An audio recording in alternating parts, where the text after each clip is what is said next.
ብዙዎች እንደ ርቢ ድግምት ሲባል ቃሉን ሰምተው ለሰው ገንዘብ የሚያበዛ ገንዘብ የሚያረባ ጋንንት ይመስላችኋል፣ ግን አይደለም። ከዚህ በተቃራኒ ነው። እንደ ርቢ የሚባለው አንድ መተት ደጋሚ አጋንንትን በድግምት በመሳብ ሰውየው ለሚፈልገው ክፉ ዓላማ የሚያውልበት ነው። በእንደ ርቢ ድግምት ደፍተራዎች በጨለማ ወደ ሰዎች ወደ ቤታቸው ድንጋይ እንዲሁም ወደ ህይወታቸው የመከራ ድንጋይ የሚወረውሩበት ግን ወርዋሪው የማይታይበትና የማይታወቅበት ሰይጣናዊ ስራ ነው። እንደ ርቢ ድግምትና መተት ከሌሎቹ የመተት ስራዎች የሚለየው ደጋሚዎቹ ሰይጣንን ፊት ለፊት በመታየት ልዩ ቃል ኪዳን በመግባት መልከ ሳጥናኤልን በመድገም የሚሰራ ክፉ ስራ ነው። እኛ መልካ ቅዱስ ሚካኤልን ወይም መልካ ቅዱስ ገብርኤልን እንደምንደግም ሁሉ ለሰይጣን መልከ ሳጥናኤል የሚባል አለ፣ እርሱን ይደግማሉ። እንደ ርቢን የሚሰሩ ደፍተራዎች አጋንንቱን በግልጽ በመዋረስ ነው የሚሰሩት፣ ወይም ተዋርሶ ያላቸው ናቸው የሚሰሩት። ድግምቱንም የሚሰሩት አራት የተለያዩ መልኮች ባላቸው በዶሮዎች፣ በሱዳን ሽቶ፣ በአረቄ፣ በሰንደል፣ በከርቤ፣ በዕጣን እንዲሁም በሌሎችም ነው። በጣም የሚገርማችሁ እንደ ርቢን የሚሰሩ ደፍተራዎች ሰይጣን እንዲታዘዝላቸው ያዘዙትን እንዲያደርግላቸው ወይም ሳጥናኤልን ለመዋረስ መልከ ሳጥናኤልን 49 ጊዜ ደግሙታል። 49 ጊዜ ደግመው ሰይጣንን ይዋረሱታል። ይገርማል እኮ ሰው ሳጥናኤልን ለመዋረስ መልከ ሳጥናኤልን 49 ጊዜ መድገማቸው አይገርምም? ሳጥናኤልን ለመዋረስ ወይም እንዲቀርባቸው መልኩን 49 ጊዜ ከሚደግሙ መልከ ቅዱስ ሚካኤልን አንዴ ቢደግሙ ቅዱስ ሚካኤል ይቀርባቸው ነበር። መልካ ቅዱስ ገብርኤልን፣ መልካ ቅዱስ ሩፋኤልን፣ መልካ ቅዱስ ኡራኤልን ቢደግሙ እነዚህ ቅዱሳነ መላእክት ይቀርቧቸው ነበር። የእንደ ርቢ የመታት ችግሩና ጉዳቱ ለኛ እንጂ ለሌላ ሰው አለመታየቱ ነው። ለምሳሌ አንድ መናጤ ቀናተኛችን የቤታችንን ሰላም ለመንሳት በክፍያ የእንደ ርቢ አጋንንት በማስላክ የቤታችንን በር ወይም ጣሪያ ሊያስደበድብ ይችላል። በራችንን፣ ግቢያችንን በድንጋይ ሊያስወቃ ይችላል። በዚህ መሃል ጣራችን ላይ የሚወረወረው የድንጋይ ጩኸት እና ድምፅ ለኛ ወይም ለኛም ለጎረቤትም ላይሰማ ይችላል። የሚወረወረው ድንጋይ ግን ለኛ እንጂ ለጎረቤታችን አይታይም። ብዙውን ጊዜ የሚወረወረው ድንጋይ የሚሆን ሌላ ነገር ድምፅ የሚሰማው ለኛ ብቻ ነው። በእንደ ርቢ አጋንንት በራችን እየተደበደበ በራችን ሊጮህና ልንረበሽ እንችላለን። ግን የችግሩን ገፈት የምንቀምሰውና በራችን በመደብደቡ ሰላም የምናጣው እኛ ነን እንጂ ጎረቤት አይደለም። እንደውም አንዳንዴ በእንደ ርቢ አጋንንት ሰላማቸውን የሚያጡ ሰዎች ለጎረቤታቸው ኧረ በሬ እየተደበደበ ነው ብለው ቢናገሩ ጎረቤት ምን ነካችሁ፣ ምንም የለም ሰላም ነው ሊሏቸውና እንደ እብድ ሊቆጥሯቸው ይችላሉ። እንደ ርቢ ድግምት ሰዎችና ፖሊስ የማያውቁት ስውር ጦርነት ነው። ለፈጣሪ እንጂ ለማንም አቤት የማትሉት፣ አቤት ብትሉም ከፈጣሪ በስተቀር መፍትሄ የማታገኙበት አጋንንታዊ ጦርነት። ነገራችን ላይ አብዛኛው ሰው በእንደ ርቢ መተት ወደ ሰዎች የሚላከው አጋንንት ብቻ ይመስላችኋል። የሚገርማችሁ በእንደ ርቢ ድግምት አጋንንት ብቻ ሳይሆን እንስሳትም ይላካሉ። ለምሳሌ በእንደ ርቢ ድግምት ሊታጨድ የደረሰ እህላችሁ አመድ ሆኖ እንዲጠፋ ያንበጣ መንጋ ሊላክ ይችላል። እሽኮኮ ሊላክ ይችላል።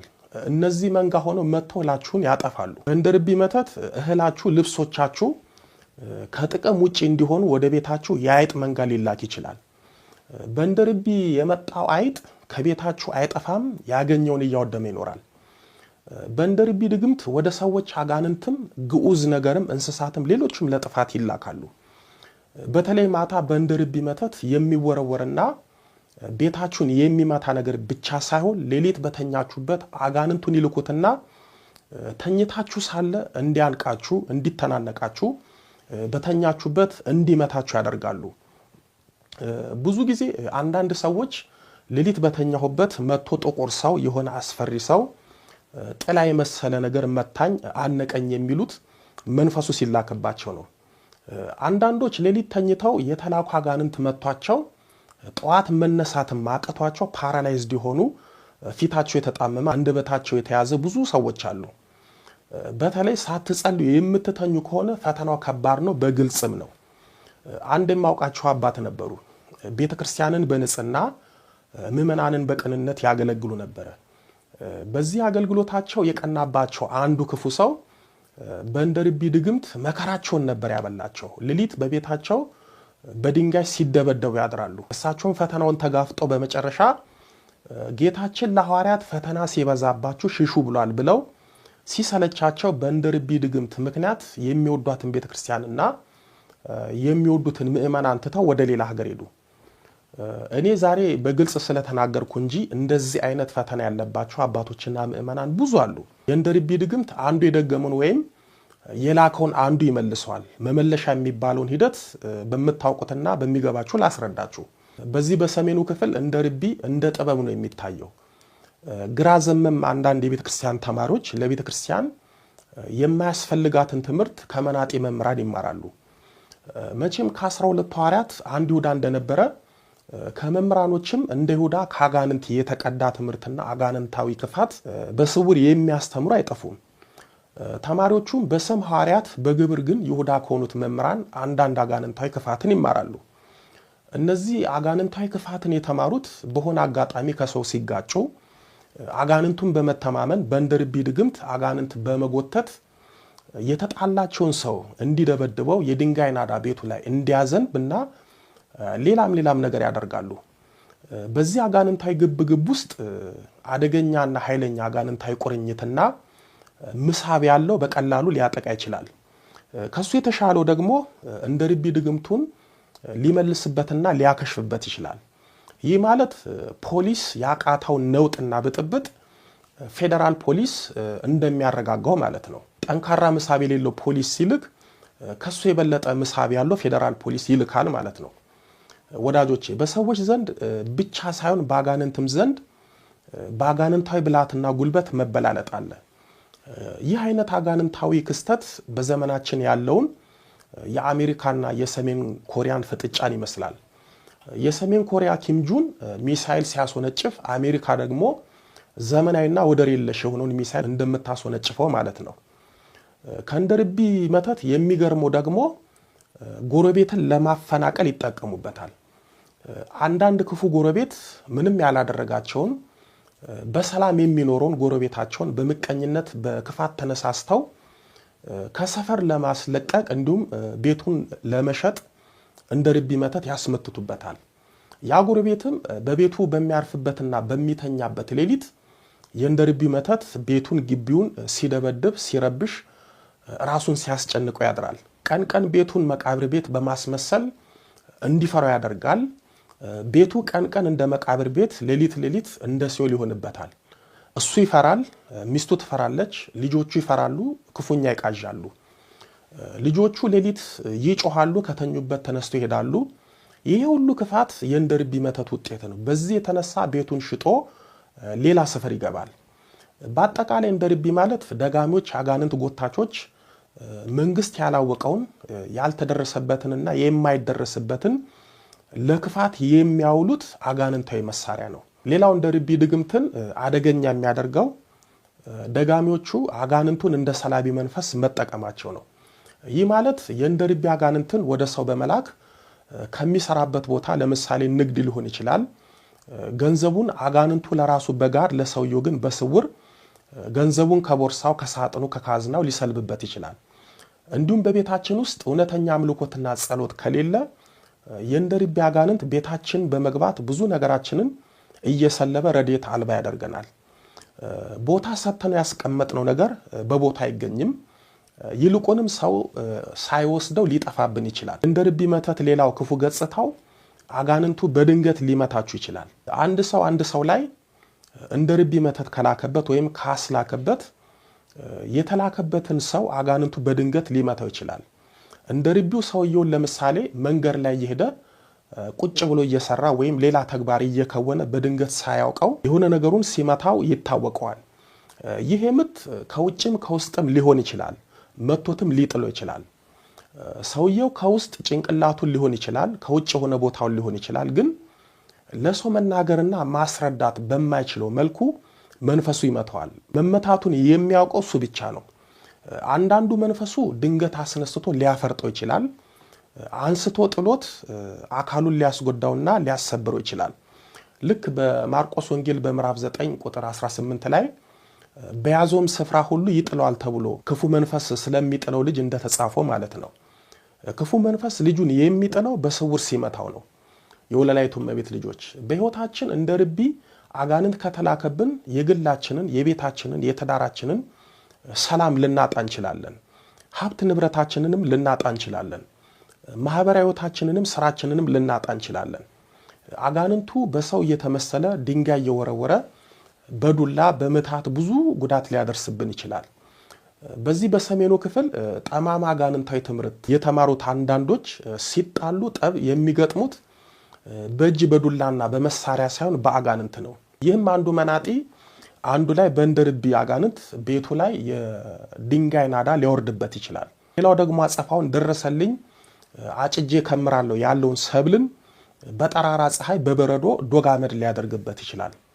በዚህ በሰሜኑ የሰማሁትን አንድ ታሪክ ልንገራችሁ። አንዱ ሊያገባት ያሰባትን ልጅ አንዱ ይነጥቀውና ያገባበታል። ታዲያ የሰርጋቸው ዕለት ያ ልጅቷን የተነጠቀው ሰው የቀማውን ሰው ሰርግ በእንደርቢ አጋንንት ሰርጉን ለማበላሸት እንደዛተበት ከሰው ይሰማል። አጅሬም ዝናብ አዝንቦ ሰርጉን ውሃ እንደሚያስበላበት ስላወቀ ዝናብ ገትር ድግምት የሚደግም ደፍተራ ሰው ለሰርጉ ቀን ይከራያል። ዝናብ ገትር ድግምት የሚያውቀው ሰውም የሰውየው ሰርግ ቀን በጧቱ ተሰይሞ ድጋሙን እየደገመ ይቆያል። ልጅቱን ተነጠቅኩ ያለው ብሶተኛ ሰርጉን ለማበላሸት ዝናብ የሚያዘም ደጋሚ ይከራይና የዝናብ ድግምት ሲያስደግም ይውላል። አንዱ በመታት እንዲዘንብ ይደግማል፣ አንደኛው ደግሞ በመታት እንዳይዘንብ ይደግማል። ዝናብ እንዲዘንብ የሚደግመው ደጋሚ ምሳብ የዝናብ ገትር ድጋም ከሚደግመው ስለበለጠ ሰውየው ዝናብ የሚያዘንበውን ደጋሚ ድግምት መቋቋም አቃተው። በዚህም እድምተኛው በስርዓት እየበላ እየጠጣ ሰርጉም ሳይጨፈርበት ድንገት ሰማይ ጠቆረ፣ ዝናብ ቋጠረ። በዚህን ጊዜ ዝናብ ገትር ደጋሚው ሙሽራውን ጠርቶ ልክ ሰው ሽንቱን እንደሚወጥረው ሰርጉን ቶሎ ጨርሱ ዝናብ ወጠረኝ ልለቀው ነው አለ ይባላል። ወዳጆቼ እንደዚህና የመሳሰሉትን ትርክት የመሰሉ እውነት በሰሜኑ አካባቢ መስማት የተለመደ ነው። በእንደርቢ የምትሰቃዩ ከሆነ ለእንደርቢ አንዱ መፍትሄ በጸሎት በስግደት መበረታት ነው። ሰይፈ ስላሴን፣ አርጋኖንን፣ ውዳሴ ማርያምን፣ ዳዊትን፣ ሰይፈ መለኮትን በርትቶ መጸለይ። ሌላው መፍትሄ የቅዱሳን መላእክትን ድርሳናት ናቸው። ደፍተራዎቹ ርኩሳን መናፍስትን ተማምነውና ልከው ነው እናንተን የሚያሰቃዩት። እናንተ ደግሞ ቅዱሳን መላእክትን ተማጸኑ። ለምሳሌ የቅዱስ ሚካኤልን አሊያም የቅዱስ ገብርኤልንና የሌሎቹንም ድርሳናት በቤት ውስጥ መጸለይ ማጸለይ።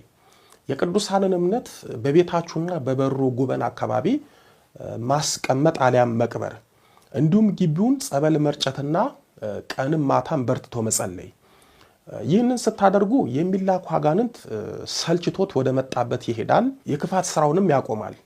ሌላው እንዲህ አይነት ነገር ሲፈጠር በፍጹም መደናገጥ የለባችሁም። ይልቁንም የአጋንንትን የገሃድ ውጊያ ያሳያችሁን ፈጣሪ ያመሰገናችሁ ወደ እርሱ በጸሎት መጮህ ነው።